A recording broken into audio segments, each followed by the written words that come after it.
الذي أرسله بالحق بشيرا ونذيرا وداعيا إلى الله بإذنه وسراجا منيرا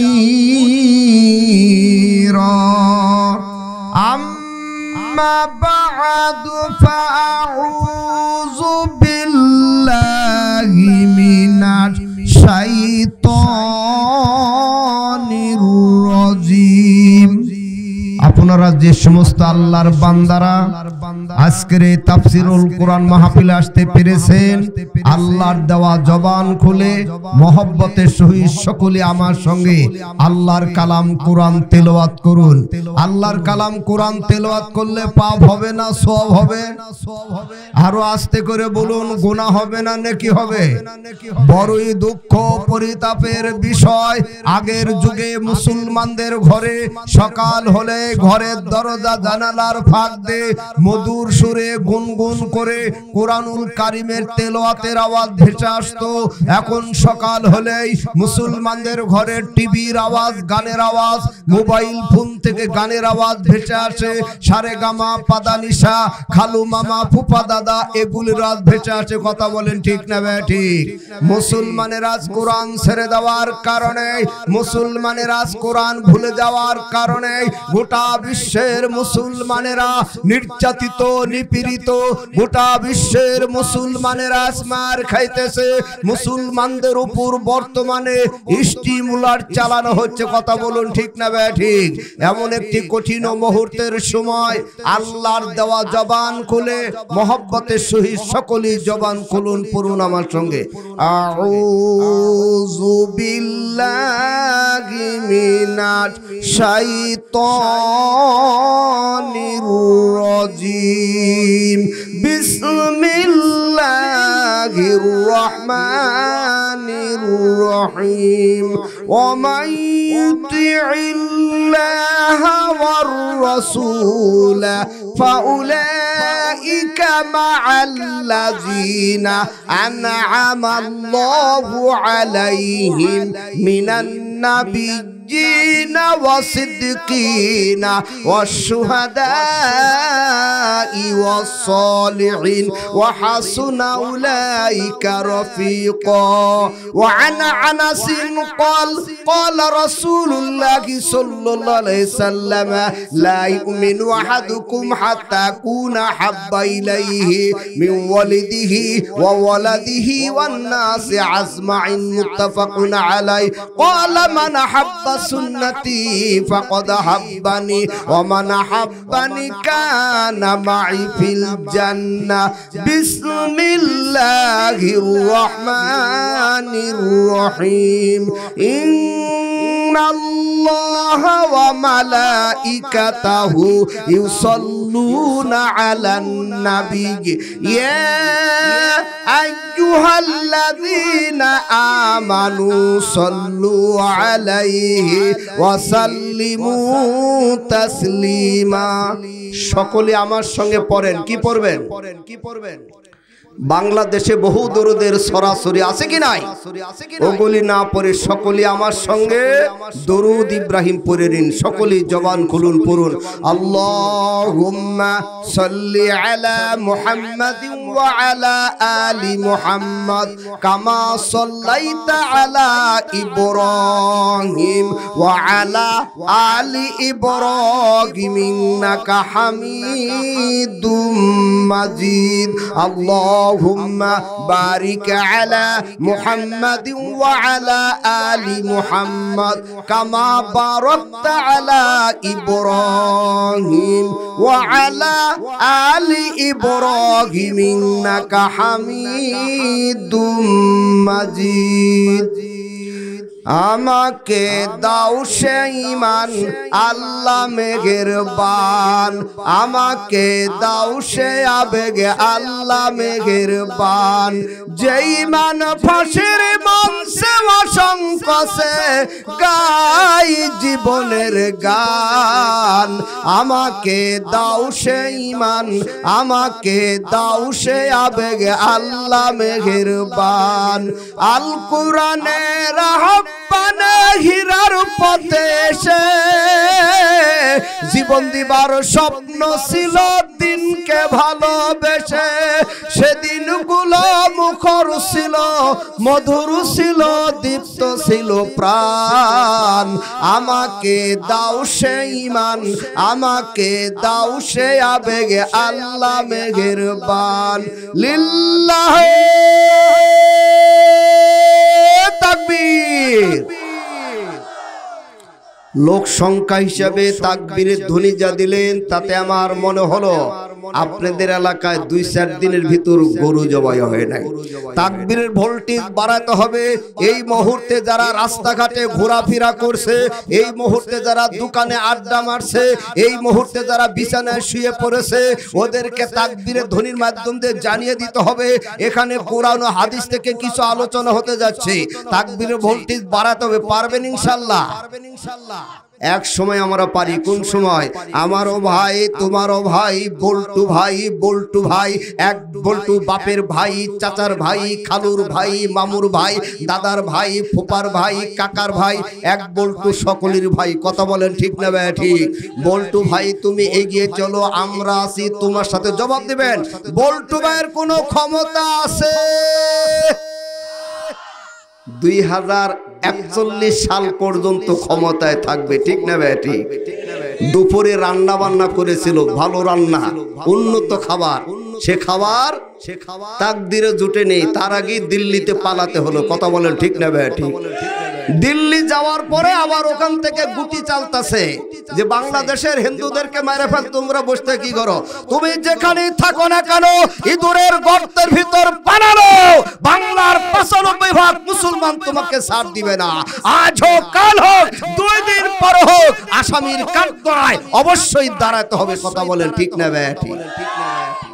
3 বার পাতলা পায়খানা বমি হলেই ক্ষমতা শেষ, ঠিক না ভাই? ঠিক। আমাদের বলা উচিত দরকার, বল্টু ভাই তুমি এগিয়ে চলো, আল্লাহ আছে তোমার সাথে। কথা বলেন ঠিক না ভাই? ঠিক। বল্টু ভাইয়ের চরিত্র ফুলের মতো পবিত্র। আমি বলি নামাজ পড়া 14 গোষ্ঠী এক ওয়াক্ত সময় বাঙালি নকল বিরিয়ার গরম পানি টানার পরে ভোল্টেজ বাড়ে। বাড়ে কি বাড়ে না?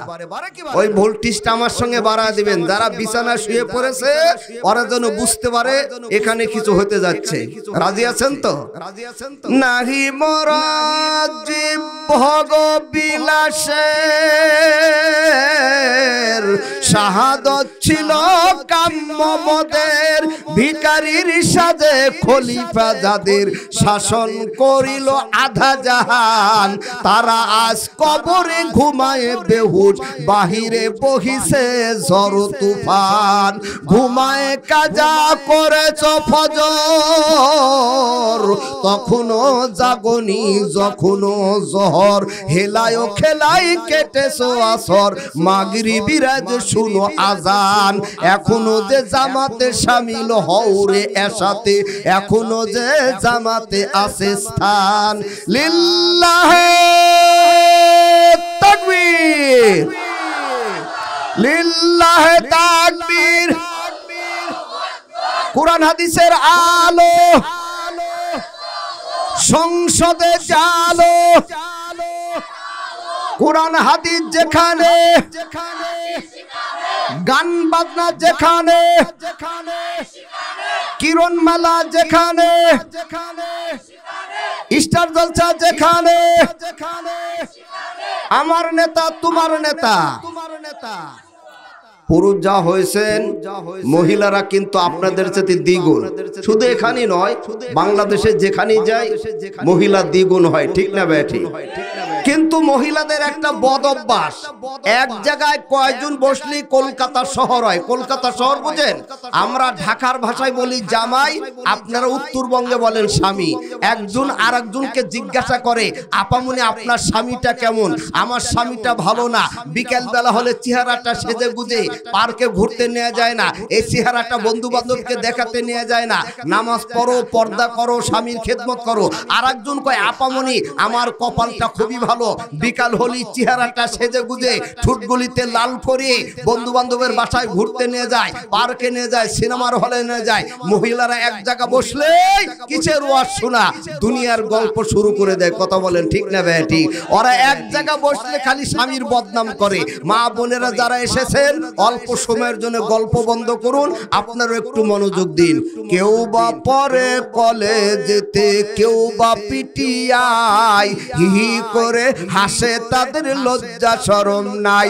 কেউ বা পরে কামিজ জামা, আয়না মার্কা শাড়ি, এই তো পেলাম বাংলাদেশের মডার্ন লাইফের নারী। পাইলো তারা স্বাধীনতা, রাস্তা জুড়ে চলে, মুন্সি মুল্লা দেখে তারাই মাথায় ঘুমটা ফেলে।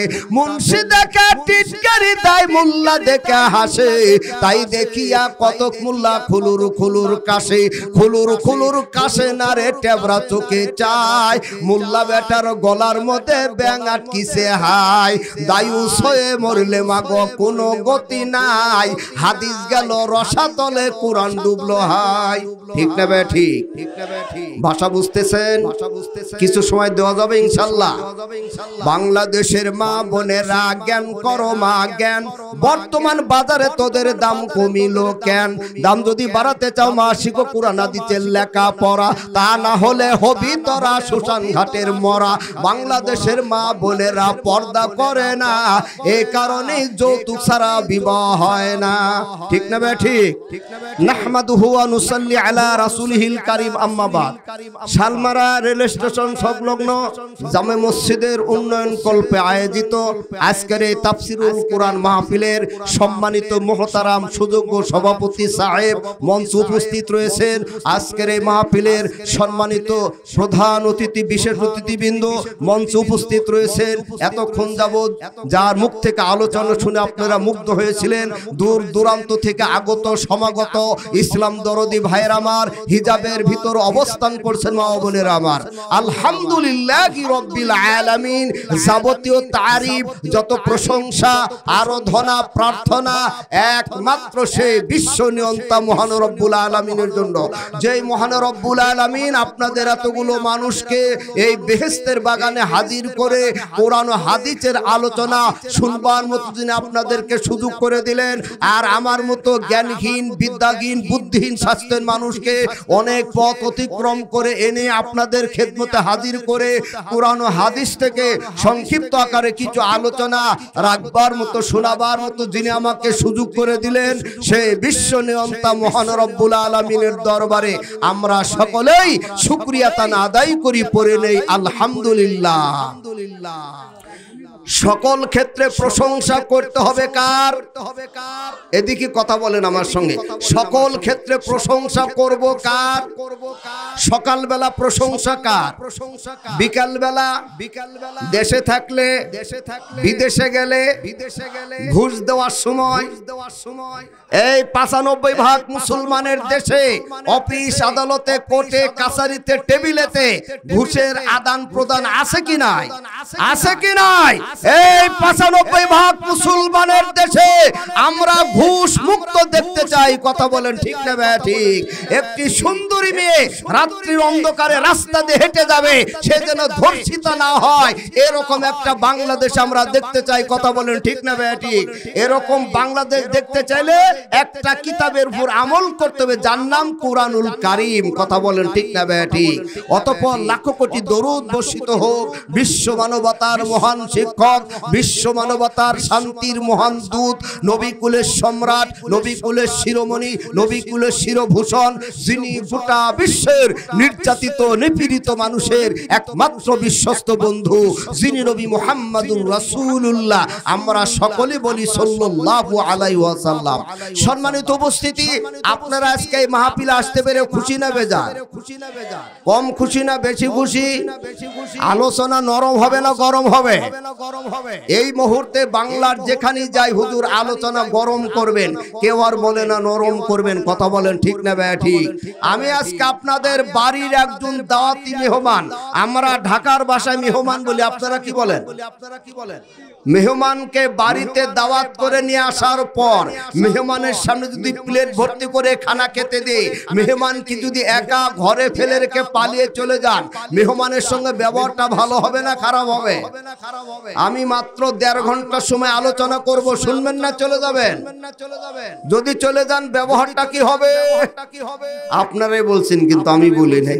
আর যাদের চলে যাওয়ার ইচ্ছা আছে এখনই যাবেন, মাঝখানে যাওয়ার চিন্তা ভাবনা করবেন না। আলোচনা খুব দীর্ঘায়িত করব না।